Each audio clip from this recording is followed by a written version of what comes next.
एक तो मुबल्लिग़े दीन व कुरान हजरत अल्लामा मौलाना आले रसूल औलादे गौसे आजम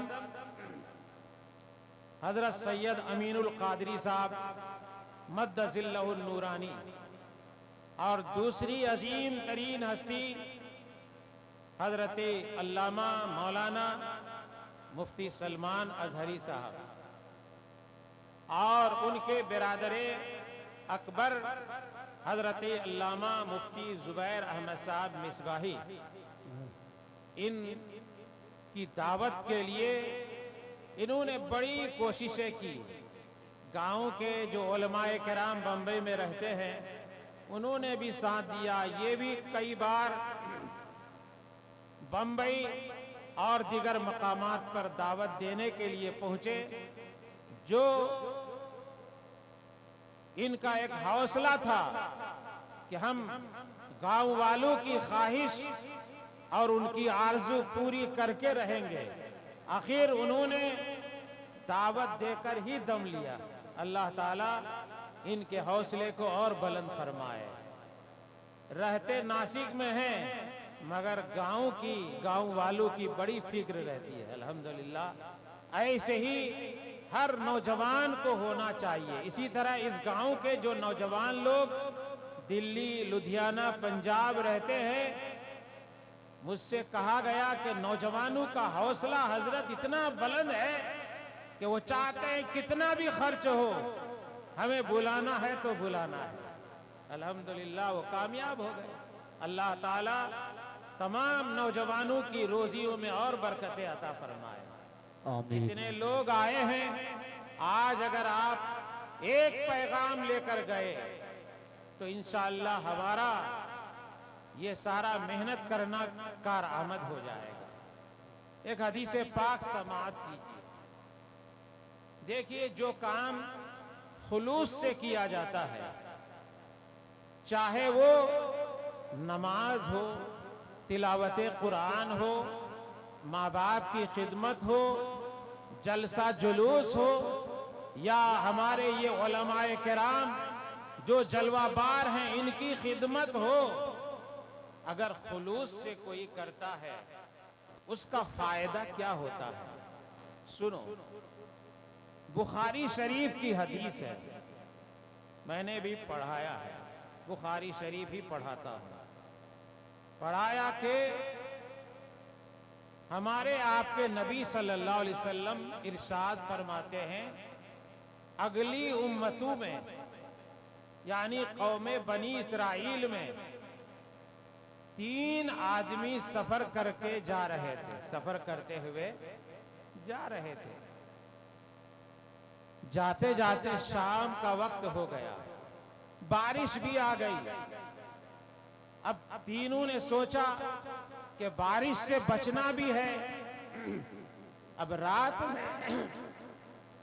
रात में खतरात की चीजों से महफूज भी रहना है, कहां पनाह हासिल किया जाए।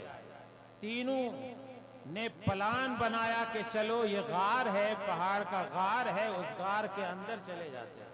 है कि नहीं हजरत उलमाए किराम? तीनों गार के अंदर चले गए। अल्लाह की कुदरत कि जो ही ये लोग गार के अंदर गए, खोह में गए, ऊपर से पत्थर का एक चट्टान भारी भरकम गिरा और गार का मुंह बंद हो गया। तीनों ने हत्तल इम्कान जितनी ताकत थी पूरी ताकत लगा दी कि इस चट्टान को हटा दे, नहीं हटा सके। तीनों अपनी जिंदगी से मायूस हो गए कि अब हमारी आखिरी मंजिल यही है, यही हमारी कब्र है, अब यहां से हम बाहर नहीं निकल सकते। तीनों जिंदगी से मायूस हो गए। फिर भी मोमिन अपने हौसले को कभी पस्त नहीं करता है। तीनों ने मशवरा किया कि अपनी जिंदगी में हमने जो अमल इखलास के साथ यानी खालिस अल्लाह की रिजा के लिए किए हैं, चलो आज उन्हीं आमाल को अल्लाह ताला की बारगाह में वसीला बनाकर, वास्ता बनाकर दुआ करते हैं। उम्मीद है कि अल्लाह ताला उन आमाले स्वालिहा जो इखलास से हम लोगों ने किए हैं, उसकी बरकत से इस मुसीबत से अल्लाह ताला हम सबको रिहाई अता फरमाए। एक आगे बढ़ा,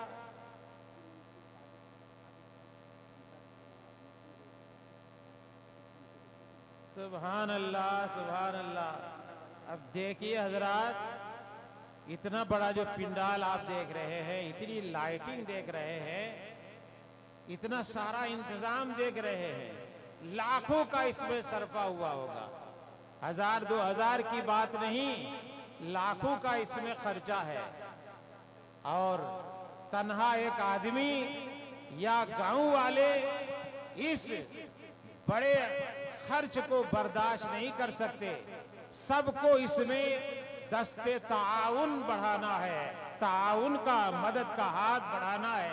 अभी मैंने ऐलान नहीं किया था, आंध्रा में जनाब अजमुद्दीन साहब, साबिर साहब जो महलबारी के हैं, मुअज्जिन हैं, उन्होंने यहाँ का मंजर देखा। उनके हौसले में इतनी बुलंदी आ गई कि उन्होंने आंध्रा में रहकर फोन पे उन्होंने 1000 रुपए से इस जलसे का ताउन किया है। अल्लाह तबारक व तआला मुंशी साबिर साहब के जुमला मरहुमीन की मग़फ़िरत फरमाए, दर्जात में बुलंदी अता फरमाए और उनके रिज़्क़ हलाल में मज़ीद तरक्की, वुसअतें, बरकतें अता फरमाए। अभी आपको पेश करना है पहले हदीस शरीफ समाअत इंशाअल्लाह। हजरात, उनमें से एक आगे बढ़ा। आगे बढ़ने के बाद अल्लाह ताला की बारगाह में अर्ज करता है, मौला मैं गरीब इंसान, मैं गरीब इंसान, मैं चरवाहा इंसान, मैं बकरियां चराता था। बकरियां चराकर जब शाम को घर वापस आता था तो बकरियों का दूध निकालकर पहले अपने माँ बाप की खिदमत में पेश करता था। पहले अपने माँ बाप की खिदमत में पेश करता, फिर उसके बाद खुद पीता, बच्चों को, बाल बच्चों को पिलाता। इत्तेफाकन एक मर्तबा ऐसा वाकया पेश आया कि चारा की तलब में, घास के तलब में मैं बकरियां चराते चराते दूर चला गया। वापसी में ताखीर हो गई, देर हो गई, और जब देर हो गई वापस आया, रात का कुछ हिस्सा गुजर चुका था। मैंने दूध निकाला, बकरियों का दूध निकाला। ये किससे कह रहा है? वाकया नहीं, वो अपनी फरियाद अपने रब को पेश कर रहा है। मौला मैंने दूध निकाला, भूख से मेरे बच्चे परेशान थे, बीवी परेशान थी, मैंने दूध निकाला, फिर दूध लेकर अपने माँ बाप की खिदमत में पहुंचा। उनकी आंखें लग चुकी थी, बुढ़ापे की वजह से मैंने उनको बेदार करना मुनासिब नहीं समझा। दूध का प्याला लेकर उनके सिरहाने खड़ा रह गया। मेरे बच्चे मेरे पांव के पास बिलखते रहे, दूध का मुतालबा करते रहे। ऐ परवरदिगार, तेरा फरमान है कि माँ बाप के साथ भलाई करो, भलाई माँ बाप के साथ भलाई करो, उनसे नरमी करो, उनके साथ उनकी शान में उफ न करो, उनके लिए अपने बाजुओं को नर्म कर लो। ऐ परवरदिगार, माँ बाप के साथ भलाई का तूने हुक्म दिया है। मैंने दूध निकाला, प्याला दूध का लेकर उनके सरहाने खड़ा हो गया, और जब उनकी आंख खुली रात के बहुत सारे हिस्से गुजरने के बाद मैंने दूध उनको पेश किया। ऐ परवरदिगार, अगर मैंने यह काम तेरी रिजा के लिए किया है तो इस चट्टान को दूर फरमा दे और हमें इस मुसीबत से निजात अता फरमा। हमारे आपके नबी ताजदारे कौनो मकाम सल्लल्लाहु अलैहि वसल्लम फरमाते हैं, चट्टान खुद ब खुद थोड़ा सरक गया, अब बाहर की रोशनी अंदर आने लगी। लेकिन इतना नहीं हटा था, इतना नहीं हटा था जी, इतना नहीं हटा था कि लोग बाहर निकल सके। फिर दूसरा आगे बढ़ा, दूसरा आगे बढ़ा, बातें बहुत सुनते रहते हैं, गौर से सुनिए हदीस की रोशनी में। दूसरा, आगे बढ़ा। आगे बढ़ने के बाद अल्लाह ताला की बारगाह में अर्ज करता है, मौला, मैं एक नौजवान, खूबसूरत नौजवान, मेरी चचा की लड़की थी जिसको मैं दिल से चाहता था, और मैं रात दिन इसी फिक्र में रहता था कि किसी भी तरह ये मेरे हवाले हो जाए। इस मकसद के लिए न जाने मैंने कैसी कैसी कोशिशें की, कितना सारा पैसा सर्फ किया। आखिरकार एक दिन ऐसा भी आ गया कि वो मेरे ताबे में आ गई। जब मैं उस पर मुकम्मल तौर पर काबिज हो गया और करीब था कि मैं गुनाह कर बैठता, ऐसे वक्त में तेरा खौफ मुझ पर गालिब हुआ, तेरा डर मुझ पर गालिब हुआ, और मैंने तेरे खौफ की वजह से उस गुनाह को छोड़ दिया। ए मौला, अगर मैंने यह काम तेरी रिजा के लिए किया है तो इस चट्टान को दूर फरमा दे। हुजूर अलैहिस्सलाम फरमाते हैं, वो चट्टान थोड़ा सा और सरक गया, थोड़ा और हट गया। उसके बाद अब ज्यादा रोशनी आने लगी, मगर इतनी नहीं थी, इतना नहीं हटा था कि तीनों उसमें से निकल सके, तीनों उसमें से निकल सके। ए नौजवानों, आज मोबाइल का जमाना है। न जाने इस मोबाइल से बड़े अच्छे काम भी लिए जाते हैं। आप चाहें तो इल्म दीन भी, सुभान अल्लाह,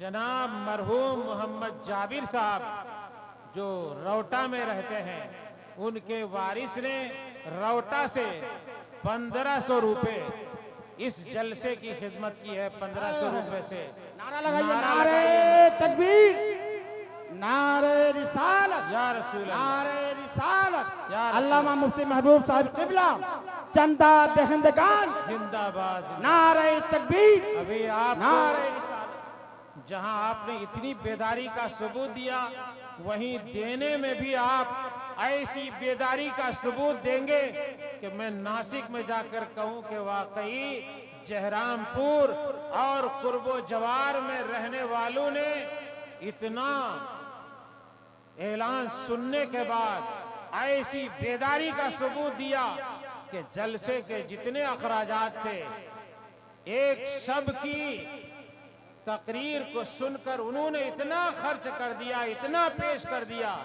कि सारा खर्च इंतजामिया के सर से उतर गया। अल्हम्दुलिल्लाह। हजरात, तो समाअत कीजिए, अल्लाह ताला मरहूम की मग़फ़िरत अता फरमाए, मरहूम जाबिर साहब को करवट करवट जन्नत में जगह अता फरमाए। हजरात, गुनाह से बचने से है नौजवानों, एक नसीहत की बात और सुन लो। बार बार सबको जमा नहीं किया जाता है, जमा इसलिए किया जाता है ताकि कोई बात सुनो तो सुनकर उसको अपनी जिंदगी में दाखिल कर लो। एक मोतबर किताब में मैंने पढ़ा, एक बुजुर्ग हैं, बुजुर्ग तो नहीं, पहले एक नौजवान थे, कपड़े की दुकान में काम करते थे। जैसे आज भी मजदूर होते हैं, मजदूरी करते हैं। कपड़े की दुकान में बड़ा खूबसूरत नौजवान था जिनका नाम अब्दुल रहमान था। अब्दुल रहमान नाम भी आप याद रखो। कहां से सुन के आए थे? जयरामपुर के जलसे से सुन के आए थे। अब्दुल रहमान नाम था, कपड़े की दुकान में काम करता था, बड़ा खूबसूरत ताकतवर नौजवान था। एक मर्तबा चंद औरतें कपड़े की दुकान में कपड़ा खरीदने के लिए आई। उनमें से एक बड़ी खूबसूरत हसीन औरत का दिल उस नौजवान की तरफ मायल हो गया।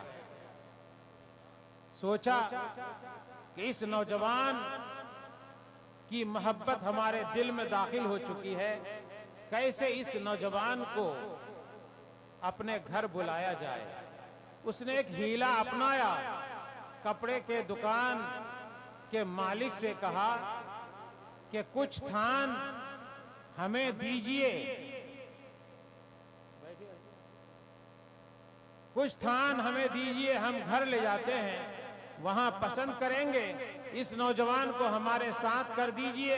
ये नौजवान हमारे साथ जाएगा और फिर उसके बाद जितना लेना होगा हम ले लेंगे और पैसे भी और बकिया कपड़े भी इस नौजवान के हवाले करके आप तक पहुंचा देंगे। उसने इस हीले को अपनाया, नौजवान को साथ लिया, लेकर वो अपने घर गई। उसके साथ उसकी सहेलियां भी थी। घर में दाखिल होने के बाद घर के जितने दरवाजे थे सारे दरवाजों को उसने बंद करवा दिया। सहेलियां चली गई। अब इस खातून ने अपना नापाक इरादा जाहिर किया है। नौजवानों, आज का अगर नौजवान होता और अगर वो कोई खूबसूरत हसीन औरत उसको गुनाह की तरफ बुलाती तो नौजवान मोबाइलों का इतना दीवाना और शैदा और पैदा हो चुका है, फिर वो गुनाह से अपने आप को बचाना बड़ा उसके लिए मुश्किल हो जाता। मगर उस नौजवान को देखिए, वाह रे नौजवान, कैसा नौजवान था। ए नौजवानों, अपनी जिंदगी में तब्दीली लाओ। हजरत सलमान अजहरी को बुलाना कमाल नहीं है, सैयद अमीनुल कादरी साहब को बुलाना कमाल नहीं है। ये हजरात जो पैगाम देकर जाएं, उस पैगाम को दिलो जान से अपना लेने का नाम कामयाबी है। वरना आमदन नशिस्तन बर्खास्तन वाला मामला, आए बैठे और चले गए, यही हाल हो जाएगा। वाह वाह किए, सुन लिया और चले गए। बहरहाल नौजवान को जब इल्म हुआ कि अब इसका इरादा कुछ अलग ही नजर आ रहा है, उसने एक बहाना तलाश किया कि मुझे कज़ाए हाजत, मुझे पाखाना की हाजत है। कज़ाए हाजत आप नहीं समझ पाएंगे, उलमा तो हमारे समझते हैं। कहा कि हमें पाखाना की हाजत है, मुझे बैतुल खला बताओ। उस औरत ने कहा इधर बैतुल खला है। नौजवान बैतुल खला में गया। अब वहां गुनाह से बचने के हीले और तदबीरें सोच रहा है, तदबीरें सोच रहा है। अल्हम्दुलिल्लाह, ये देखिए ये बच्चा आया,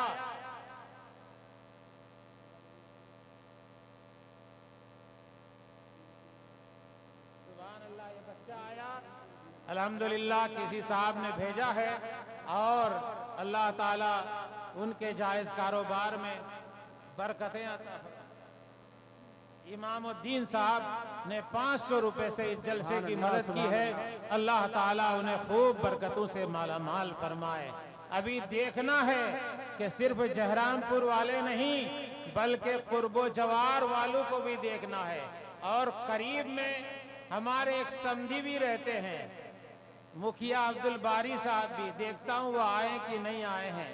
जिनकी खारी हाट में मिल है वो मेरे समधी भी हैं अल्हम्दुलिल्लाह। बहरहाल हजरात मोहतरम, हजरात, मैं अर्ज कर रहा था, नौजवान बैतुल खला में गया।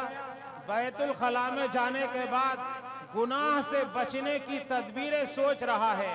उसको एक तदबीर समझ में आई कि जो हमने पाखाना किया है उसी पाखाने को उसने अपने पूरे बदन पर लगा लिया, पूरे बदन पर लगा लिया। लगाने के बाद जब महल के अंदर आया है, औरत, महल पूरा बदबू से भर गया। औरत ने उसको गुस्से से बाहर निकाल दिया।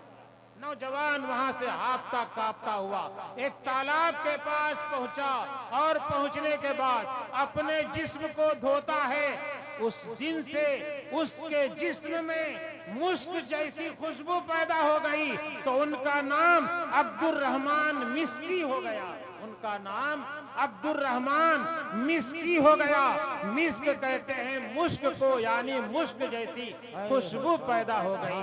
दोस्ताने मोहतरम, गुनाह से बचने का तो वो नौजवान गुनाह से, या अल्लाह मैंने तेरे खौफ से गुनाह को तर्क किया, इस मुसीबत से हमें रिहाई अता फरमा। चट्टान थोड़ा सरक गया, अब तीसरा आगे बढ़ा। आगे बढ़ने के बाद अल्लाह ताला की बारगाह में अर्ज करता है, मौला तूने मुझे मालो दौलत से नवाजा था, मालो दौलत से नवाजा था। मैंने एक मर्तबा कुछ मजदूरों को मजदूरी पे लिया, सारे मजदूर काम करने से फारिग हुए, मैंने सबको उसकी मजदूरी दे दी। एक मजदूर अपनी मजदूरी छोड़कर चला गया, उस बहुत सारे सालों के बाद वापस आया, मैंने उसकी मजदूरी को खाया नहीं बल्कि उसकी मजदूरी को बढ़ाता रहा, यहाँ तक कि बहुत सारी बकरियां हो गई, ऊंट हो गए, घोड़े हो गए, गाय हो गए। मैंने उन सबको, हजरात बैठ जाइए, इतना अफरा तफरी का माहौल मत पैदा कीजिए, बैठ जाएं, इत्मीनान और सुकून का माहौल बनाएं। और जिन हजरात को अगर मोटी रकम देनी हो तो अपना नाम दर्ज करा सकते हैं। नाम दर्ज कराइए। यहाँ पर हमारे जिम्मेदार उलमाए किराम स्टेज पर तशरीफ फरमा है। आप अगर अपना नाम लिखाना चाहें, वैसे तो हमारा अकीदा